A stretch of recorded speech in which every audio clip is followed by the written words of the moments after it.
Road बनाकर खत्म कर दी।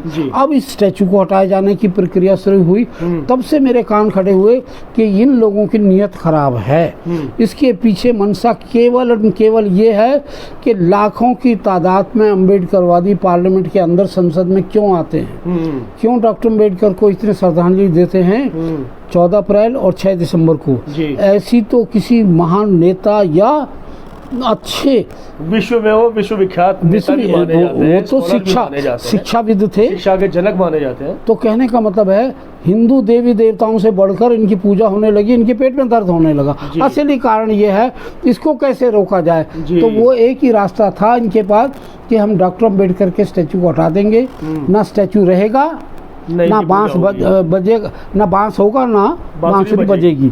इस उद्देश्य से निराश है। मुझे अपने ऊपर तो है ही, लेकिन मुझे समाज में विश्वास है। बाबा साहब के अनुयायी वो नहीं हैं जो पहले आंदोलन शुरू करते थे, राजनीतिक कारणों से बिछड़ जाते थे, बिक जाते थे या चुप बैठ जाते थे घरों में। आज ये आंदोलन किसी भी तरीके से ना तो राजनीति में हम पढ़ेंगे और हम इसको मनवा के रहेंगे।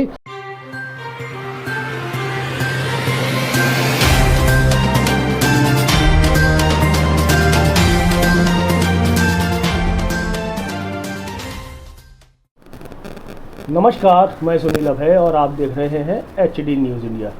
हमारे साथ इस समय वो शख्स मौजूद हैं जिन्होंने पहले ये आशंका जाहिर कर दी थी कि ये जो बाबा साहब अम्बेडकर की स्टैचू है उसको पार्लियामेंट से हटाया जाएगा। जब ये चिट्ठी लिखते हैं उसके 4 दिन बाद 5 दिन बाद, जबकि इलेक्शन का दौर होता है, और ऐसा होता भी है। आंदोलन शुरू हो चुके हैं, परंतु स्टैचू वापस वहीं लगेगी इस बात की कोई गारंटी नहीं है। बात करेंगे सीधे रतनलाल कैन साहब से, जिनको ये आशंका, ये आभास आखिर कैसे हुआ और क्यों उन्होंने इस तरीके का चिट्ठी जो है आगे लिखी। सर, स्वागत है पहले तो चैनल पर आपका धन्यवाद। और जहाँ तक बात है आशंका, बाबा साहब अम्बेडकर का जो संसद में स्टैचू लगा हुआ है, एक तो ये मैसेज गिविंग है, इसमें संदेश जाता है बाबा साहब अम्बेडकर का, आप सांसद चुनकर जो आते हैं इस संसद में इस संविधान की रक्षा यहाँ कीजिएगा। तो बाबा साहब अम्बेडकर का स्टैचू मात्र एक धातु का पुतला नहीं है, बल्कि ये एक मैसेज गिविंग स्टैचू है। और इस स्टैचू को लगाने में स्वर्गीय BP मौर्य जी ने 1964-65 में 3,65,000 लोगों की जेल भरो आंदोलन में गिरफ्तारियां दी और बहुत यातनाएं भी सही लोगों ने, और फलस्वरूप 2 अप्रैल 1967 को इसका उद्घाटन किया गया। मैं उस समय बहुत माइनर था, 9वीं क्लास में पढ़ता था जब ये स्टैचू का उद्घाटन हुआ। उस समय के नेता थे हमारे दादा साहब गायकवाड़, जो बाबा साहब अम्बेडकर के बहुत नज़दीकी थे। उनकी बदौलत मुझे स्वयं सेवक दल सदर बाजार की ओर से डॉक्टर सर्वपल्ली राधाकृष्णन का स्वागत करना और मैंने सैल्यूट दिया था। इस अवसर पर मैं इस इवेंट का एक चश्मदीद गवाह भी हूँ, जो आज से लगभग 70 साल पहले ये घटना घटी थी और तब से मैं इस मूवमेंट से जुड़ा हुआ हूँ। तो आज सर, जैसे आपने बताया कि 70 साल इस घटना को हो गए, अब आपकी एज क्या होगी लगभग अंदाजा? अब मैं उम्र 81 साल है जी। और आज तब आप 11 साल के रहे होंगे मतलब लगभग जी। तो जब मैं माइनर था, मैं भी जेल जाने के लिए लाइन में खड़ा था, तो मुझे पुलिस वालों ने हाथ पकड़ के निकाल दिया, अभी आप माइनर हैं, आप जेल नहीं जा सकते। मैं जेल तो नहीं गया, लेकिन मैं स्वयं सेवक दल सदर बाजार की ओर से मैंने S राधाकृष्णन का सलूट दिया था इस अवसर पर। और ये मेरी याददाश्त है। इसलिए बाबा साहब अम्बेडकर के इस स्टैचू से मुझे व्यक्तिगत तौर पर भी लगाव है, और जिन लोगों ने पीड़ा सही उन सब लोगों की दास्तान मुझे मालूम है कि जेल भरो आंदोलन में कितना उन्होंने कष्ट सहा। इसलिए मैं इस स्टैचू के हटाए जाने का विरोध कर रहा हूँ। और अभी आपने जैसे पूछा कि आपको कब पता चली, आशंका जो हुई मुझे 12 अप्रैल 2024 को हिंदुस्तान टाइम्स में एक न्यूज आई थी कि संसद के प्रांगण में लगी हुई मूर्तियों को हम यहाँ सौंदर्यकरण सौंदर्यकरण के नाम से हटा रहे हैं और सारी मूर्तियां हम यहाँ से हटा रहे हैं, जिसमें बाबा साहब अम्बेडकर, संविधान निर्माता, महात्मा गांधी देश के राष्ट्रपिता, इन लोगों की मूर्ति और 15-13 व्यक्ति राष्ट्रीय पुरुष थे, उन सबके स्टैचू हटाने की जो उसमें सब लोगों की स्टैचू हटाए जाने की एक सूचना आई थी 12 अप्रैल 2023 को, 24 को। मतलब उसी समय आपको आशंका होगी कि हटाएंगे। और जैसे मुझे ये पता चला तभी मैंने चिट्ठी लिखी कि मुझे पूर्ण अंदेशा है क्योंकि यहाँ से स्टैचू हटाए जाएंगे क्योंकि इससे पहले भी एक घटना घट चुकी थी कि जहाँ बाबा साहब अम्बेडकर का स्टैचू लगा हुआ है और जहाँ वीआईपी बैठते थे शामियाने में, उस जगह रोड निकाल दिया। तो हमारे बाबा साहब अम्बेडकर के स्टैचू की तो गरिमा इन्होंने रोड बनाकर ख़त्म कर दी। अब इस स्टैचू को हटाए जाने की प्रक्रिया शुरू हुई, तब से मेरे कान खड़े हुए कि इन लोगों की नीयत खराब है। इसके पीछे मंशा केवल ये है कि लाखों की तादाद में अम्बेडकरवादी पार्लियामेंट के अंदर संसद में क्यों आते हैं, क्यों डॉक्टर अम्बेडकर को इतने श्रद्धांजलि देते हैं 14 अप्रैल और 6 दिसंबर को। ऐसी तो किसी महान नेता या अच्छे विश्व में वो विश्वविख्यात नेता भी माने जाते हैं, वो तो शिक्षाविद थे, शिक्षा के जनक माने जाते हैं। तो कहने का मतलब है हिंदू देवी देवताओं से बढ़कर इनकी पूजा होने लगी, इनके पेट में दर्द होने लगा। असली कारण ये है, इसको कैसे रोका जाए। तो वो एक ही रास्ता था इनके पास कि हम डॉक्टर अम्बेडकर के स्टैचू को हटा देंगे, ना स्टैचू रहेगा, ना बांस बजेगा, ना बांस होगा, ना बांसुरी बजेगी। इस उद्देश्य से इन्होंने हटाया है। अगर आज ये स्टैचू हटा दिया गया है, मैं जब तक चैन से नहीं बैठूंगा जब तक बाबा साहब अम्बेडकर का उसी जगह पुनः स्थापित नहीं हो जाता।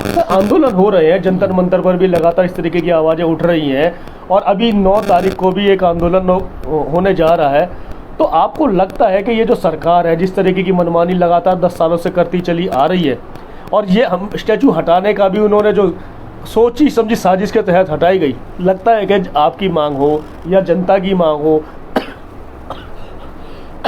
अम्बेडकरवादियों की मांग हो, उस बात को पूरा कर पाएंगे या मुझे पूर्ण विश्वास है जी और मुझे अपने समाज पर भरोसा है कि मेरे एक निमंत्रण से लोग कई हजारों की तादाद में, मेरे अपनी जो असेसमेंट थी, मेरी जो सोच थी, कहीं उससे कई गुना ज़्यादा हजारों की तादाद में वहाँ लोग इकट्ठा हुआ 26 जून 2024 को जंतर मंतर पर। और हमने गिरफ्तारियाँ दी और 7 बस भरकर ले गए, जिसमें 500 से ऊपर आदमियों को, हमारे लोगों को ले जाया गया, उन्हें परेशान किया गया। उस आंदोलन में मैं भी था, तो वहाँ पर कुछ वकील लोग भी थे मौजूद, में जिनसे मेरी बातचीत हुई, उन्होंने एक चीज़ और कही थी कि कहीं ऐसा तो नहीं है कि ये जो दोबारा से भीमा कोरेगांव करने की तैयारी का चल रही है अम्बेडकरवादियों के द्वारा। ऐसा नहीं है। जिस आंदोलन को अपने हाथ में लिया है, हम इस आंदोलन में एक तो राजनीति नहीं आने देंगे, नंबर 1। नंबर 2, इस आंदोलन को जन आंदोलन बना के रहेंगे। 26 जून को हमने 500 की गिरफ्तारी दिखाई है इन्होंने, जबकि गिरफ्तार ज़्यादा हुए और हमारे लोग गिरफ्तारी देना चाहते थे, वॉलंटरी गिरफ्तारी इन्होंने नहीं ली, जानबूझ के हमारे लोगों को। वो तो एक जेल बंदो आंदोलन का एक आह्वान था और लोग आए और 9 अगस्त को फिर होने जा रहा है। ये भी उसी दिशा में एक कदम है। मैं इसकी कामना करता हूँ कामयाब हो और इसमें हमें सब लोगों को कामयाबी होना चाहिए, शामिल भी होना चाहिए, कामयाबी भी मिलेगी। और ये हमारा उसी लाइन में, उसी दृष्टिकोण से जो हम चल रहे हैं कि बाबा साहब अम्बेडकर का स्टैचू वहीं लगना चाहिए और तब तक हम अम्बेडकरवादी चैन से नहीं बैठेंगे जब तक बाबा साहब का। ये आंदोलन सर कब तक चलाएंगे आप? क्योंकि सरकार जो है लगातार अपनी मनमानी करती जा रही है। देखिएगा, एक चीज को खत्म करने के लिए, एक मुद्दे को खत्म करने के लिए वो दूसरा मुद्दा खड़ा कर देते हैं। हम मानते हैं, भ्रम पैदा हो जाता है जब देश के अंदर, तो अराजकता जब बन जाती है। तो आपको लगता है कि ये सारी मांगे पूरी हो पाएंगी क्या आप लोगों? बिल्कुल, मुझे पूर्ण विश्वास है, समाज में विश्वास है, मुझे अपने ऊपर तो है ही, लेकिन मुझे समाज में विश्वास है। बाबा साहब के अनुयायी वो नहीं हैं जो पहले आंदोलन शुरू करते थे, राजनीतिक कारणों से बिछड़ जाते थे, बिक जाते थे या चुप बैठ जाते थे घरों में। आज ये आंदोलन किसी भी तरीके से ना तो राजनीति में हम पड़ेंगे और हम इसको मनवा के रहेंगे। रही बात ये कि भाई कैसे होगा, एक आंदोलन से नहीं हुआ तो मेरे पास दूसरा रास्ता है, कानूनी रास्ता, कि जिस वक्त ये स्टैचू हटाए जाने का निर्णय लिया तब मॉडल कोड ऑफ कंडक्ट लागू था। मॉडल कोड ऑफ कंडक्ट लागू होने से उसका वायलेशन हो गया। मैंने 13 अप्रैल को ही सेक्रेटरी जनरल लोकसभा को लिखा और उसकी एक ईमेल कॉपी जो है चीफ इलेक्शन कमिश्नर को भेजी कि आप इसमें संज्ञान लीजिएगा कि इस वक्त मॉडल कोड ऑफ कंडक्ट लागू है और ये हटा रहे हैं, पॉलिसी डिसीजन ले लिया है, ये गलत लिया है। और अगर या तो इन्होंने कोई परमिशन आपसे मांगी है तो उसकी मुझे कॉपी दिखाई दे। अगर कोई कॉपी इन्होंने मांगी नहीं परमिशन और आपने इनको नोटिस दिया नहीं, आप इनकी मान्यता भंग क्यों नहीं करते? अच्छा, असली कारण ये है जब तक हम कानूनी पार्टी की मान्यता भंग नहीं बात कर रहे हैं। बीजेपी पार्टी जो सत्ता में काबिज है उसको लीगल तौर पर हटाना हमारा उद्देश्य रहेगा। या तो बाबा साहब अम्बेडकर के स्टैचू को वहीं लगा दें, ये हमारी मांग है, विश्वास है और बाबा साहब में आस्था है, हम ये करवा के रहेंगे। और अन्यथा इस सरकार को हम टिकने नहीं देंगे। मेरा मतलब टिकने से कोई धौंस देना नहीं है, किसी प्रकार की मुझे मार काट या उत्तेजना आक्रोश में नहीं कह रहा हूँ। कानूनी भी लड़ाई लड़ेंगे, सामाजिक रोड पर लड़ रहे हैं, अभी तो रोड पे चल रही है। अब हमने संसद में भी मामला उठवाया है, कई सदस्यों ने उठाया, मल्लिकार्जुन खड़गे ने उठाया और गौरव गोगोई ने उठाया लोकसभा में, और दूसरे सदस्यों ने, हमारे एक नए सांसद चुनकर आए चंद्रशेखर आज़ाद, उन्होंने भी इस मामले को उठाया। हम उन सबका धन्यवाद करते हैं जिन लोगों ने गिरफ्तारी दी, जिन्होंने ये कुर्बानी दी है 26 जून को। मैं उनकी कुर्बानी को जाया नहीं जाने दूंगा, ये मैं आश्वासन देता हूँ, चाहे मुझे इसके लिए कितना भी संघर्ष क्यों ना करना पड़े। और हम इसमें कामयाब होंगे। रोड के संघर्ष में कामयाब नहीं होंगे तो लीगल भी मेरे पास रास्ता है। या तो मेरी बात को मान लिया जाए, नहीं तो मैं जो मॉडल कोड ऑफ कंडक्ट का वायलेशन हुआ है उसको लेकर मैं चीफ इलेक्शन कमिश्नर और सेक्रेटरी जनरल लोकसभा के अगेंस्ट FIR दर्ज कराऊंगा, तब तो मानेंगे ये तो मेरा कानूनी हक है। बड़ी बात कर रहे हैं आप कि लोकसभा जनरल के पास और CEC के खिलाफ में आप FIR दर्ज करा देंगे। आपकी बात मानेगा कौन सर? देखिएगा, कहने के लिए तो आप बड़े सरसरी तौर पर कह रहे हैं, बड़े मुझे चैलेंज करके कह रहे हैं, कौन मानेगा जी? ला के सामने तो सबको झुकना पड़ेगा। पर इस समय देखा जाए तो चाहे वो शासन हो, प्रशासन हो, कुछ भी हो, सब जगह तो उनके लोग बैठे हैं, आपकी बात तो कौन करेगा? लेकिन कानूनी दृष्टि से देखा जाए, जब हम कानून के माध्यम से कोई बात करते हैं जी, तो हम कानून से ऊपर ना सरकार है ना हम है। तो जब कानून हमारे पक्ष में है, कानून हमारे पक्ष में रहेगा तो सफलता हमें कोर्ट से मिलेगी। आप कैसे विश्वास कर बैठे कि हमारी बात नहीं सुनेगा, FIR नहीं? अभी सुनिए, लगातार 10 साल से अपने सरकार जो मौजूदा सरकार है वो किसी न किसी रूप में पैदा कर देती है, सुनती है ना मानती है। मैं मानता हूँ ये आपकी बात सही है और ऐसा देखने में आया भी है जी। लेकिन एक प्रोविजन है, ये एक बुक है जी, इस बुक के अंदर है जी दिल्ली बिल्डिंग बायलॉज, हाँ 1983। ये है एक नया बायलॉज 2016 में आए हैं। इसके मुताबिक जी कोई भी बिल्डिंग बिना मल्टी स्टोरी कार पार्किंग के बगैर पास नक्शा पास नहीं हो सकता। अच्छा, एक तो इन्होंने नक्शा पास नहीं कराया कार पार्किंग का, मल्टी स्टोरी का, और ना ही नक्शा पास कराया और ना ही किसी भी प्रकार की इन्होंने परमिशन ली और ना प्रोविजन किया।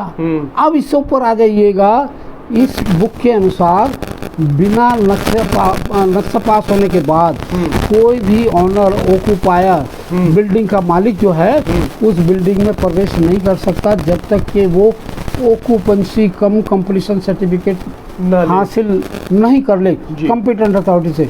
इस केस में कॉम्पिटेंट अथॉरिटी है chief engineer CPWD central Vista parliament. अगर उन्होंने कोई सर्टिफिकेट नहीं दिया ऑक्यूपेंसी कम कंप्लीशन सर्टिफिकेट, एक वायलेशन ये हो गया। अब आपने तो कह दिया कि कौन मानेगा?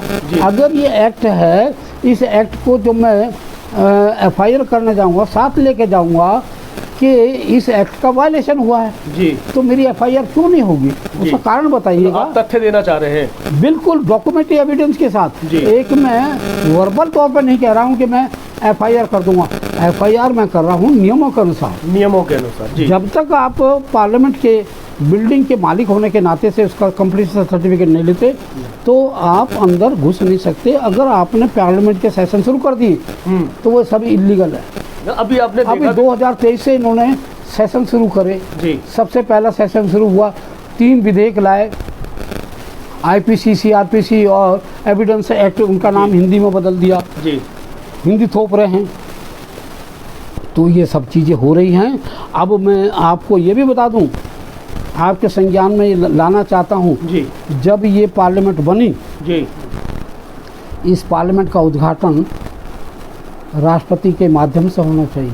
वो नहीं हुआ। तो दुनिया नहीं जानती है सर। नहीं, दुनिया जानती है, लेकिन इसके पीछे क्या उद्देश्य है जो नहीं हुआ। जी, मात्र केवल ये नहीं है कि इग्नोर किया राष्ट्रपति को, जी, ये उद्देश्य नहीं है। एक आदिवासी महिला की नेम प्लेट संसद के बाहर न लगे, इस उद्देश्य से ये नरेंद्र मोदी जी प्रधानमंत्री जी ने अपने नेम प्लेट लगवाई। असली कारण ये है कि मेरी नेम प्लेट लगनी चाहिए, और अपनी नेम प्लेट लगवाने के चक्कर में ही गलतियों पे गलती करते आ रहे हैं। और नतीजा ये हुआ कि आपने देखा होगा 31 जुलाई दोपहर बाद पार्लियामेंट के एक हाल में से पानी छू गया। हाँ जी, ये तो मैं 31 जुलाई की बात बता रहा हूँ, आज की लेटेस्ट बात बता रहा हूँ। आज दोपहर 2 अगस्त 2024 को दोपहर 2 बजे के बाद एक बंदर पार्लियामेंट के रिसेप्शन के अंदर कूद रहा है, टेबलों पर और सोफा सेट के ऊपर। ये कैसी संसद है? इस संसद में कहाँ सिक्योरिटी है? इतना पैसा हम खर्च कर रहे हैं, वो सिक्योरिटी हमारी कहाँ से हो रही है? इसी वजह से हमारे संसद में चूक हुई, ब्रीच ऑफ सिक्योरिटी हुई। 13 दिसंबर 2023 को 2 नौजवान लड़के संसद लोकसभा की गैलरी दर्शक दीर्घा सैलरी से कूद गए और उन्होंने अपने जूते के अंदर गैस भरी हुई थी और उसको वहाँ खोल दिया और गैस वहाँ निकली। वो इतनी ज़्यादा पॉइजनस नहीं थी, लेकिन उन्होंने एक नौटंकी करी, डराया धमकाया कि देश की अखंडता से खेले हैं वो। और उनको पास बनवाने में भी मदद बीजेपी के एक कर्नाटका के एमपी नहीं करी थी। तो सरकार कहाँ सो रही है? सरकार ने क्यों नहीं उस सांसद की सदस्यता भंग की? सर एक बात वही आती है घूम फिर के कि किसी मौजूदा सरकार किसी भी बात को मान नहीं रही है, और आपने जिस तरीके की आशंका जाहिर की थी वो पूरी हो चुकी है। अब जो जनता है, जो अम्बेडकरवादी लोग हैं, या भारत की जो आम जनता है, उसको क्या ये नज़र नहीं आ रहा है कि जिस तरीके से संविधान को तार करके सरकार लगातार 10 साल का उदाहरण दे रही है, तो और अभी आपने खुद कहा कि जिस तरीके से बीजेपी के सिंबल को ख़त्म करने की जो बात की गई, उनके खिलाफ कोर्ट में जाने की जो बात की गई, आखिर ये होगा कब? जनता ये जानना चाहती है। देखिए, जनता को तो मैं 1 मिनट में ये आश्वासन नहीं दे सकता कि सब कुछ हो जाएगा, लेकिन हर काम की आधारशिला होती है। कानून के दायरे में जब भी जो भी लड़ाई लड़ी जाएगी, चाहे कोई इंडिविजुअल है, चाहे संस्था है या समाज है, कानून के दायरे में रहकर जो भी काम होगा उसमें सफलता मिलेगी। हाँ, हो सकता है उसमें थोड़ी अड़चनें आएंगी, हरेसमेंट होगी, लोगों को परेशान भी किया जाएगा, हो सकता है मुझे भी परेशान किया जाए नाना तरीके से। तरीके तो बहुत हैं आज सरकार के पास, और लेकिन अंतोगत्वा हमें कामयाबी मिलेगी। बाबा साहब का स्टैचू वहाँ लगेगा, और मैंने ये दावा किया था कि नई संसद भवन के ऊपर जो बीजेपी का चुनाव चिन्ह है लोटस, वो नहीं लगेगा। और मैंने कहा अगर इसे लगाओगे तो बीजेपी की मान्यता रद्द कर दो। बीजेपी की मान्यता उन्होंने रद्द नहीं करी, अपनी पार्टी को बचाते हुए बाबा साहब अम्बेडकर का दिया हुआ अशोक चिन्ह जो नेशनल एम्बलम है वो इनको लगाना पड़ा। किस वजह से? नेशनल एम्बलम एक्ट 2005 जो लेटेस्ट उसमें अमेंडमेंट आई है और उसके रूल 2007 में बने हैं, उसके मुताबिक राष्ट्रपति भवन, संसद, सुप्रीम कोर्ट और सारी स्टेट्स के हाई कोर्ट और सारी विधानसभाएं राज्यों की और राज्यपालों के निवास स्थान, सभी के निवास स्थानों के ऊपर अशोक चिन्ह लगेगा, ताकि ये पता चले कि भारत सरकार यहाँ निवास करती है। यहाँ भारत सरकार का प्रतीक चिन्ह लगा हुआ है। तो उस जब मैंने वो धारा कोट करी 2007 की, या तो आप इसमें से लोटस के निशान को, कमल के फूल के निशान को हटा लीजिएगा सैंक्शन, नहीं तो मैं तुम्हें प्रोसिक्यूट करूँगा। तभी पीएम ऑफिस के कान में बात गई और उन्होंने हाथों हाथ ऑर्डर किए, और तभी वो 2023 में उसको लगाया गया। लगभग 1,80,00,000 रुपए खर्च करके वो लगाया गया। जब मैं एक व्यक्ति लोटस हटवा सकता हूँ कानून के दायरे में लड़ाई लड़ने में, क्या बाबा साहब अम्बेडकर के स्टैचू को नहीं लगवा सकते हैं? बिल्कुल बिल्कुल। मैं अकेला नहीं हूँ, मेरे पीछे समाज है, तो मैं लड़ाई अकेला नहीं लड़ रहा हूँ। ये लड़ाई मेरी अकेले की नहीं है, समाज की लड़ाई है। क्यों नहीं कामयाब होंगे? ये बाबा साहब की भावनाओं से खेलना ये किसी के बस की बात नहीं है। आज वो दिन चले गए मनुस्मृति में जो कह दिया वो हमने मान लिया। देश में संविधान एक है जो बाबा साहब अम्बेडकर ने दिया है। There can not be two constitution, one given by Baba Saheb Ambedkar in the shape of constitution of India, और दूसरा मनुस्मृति।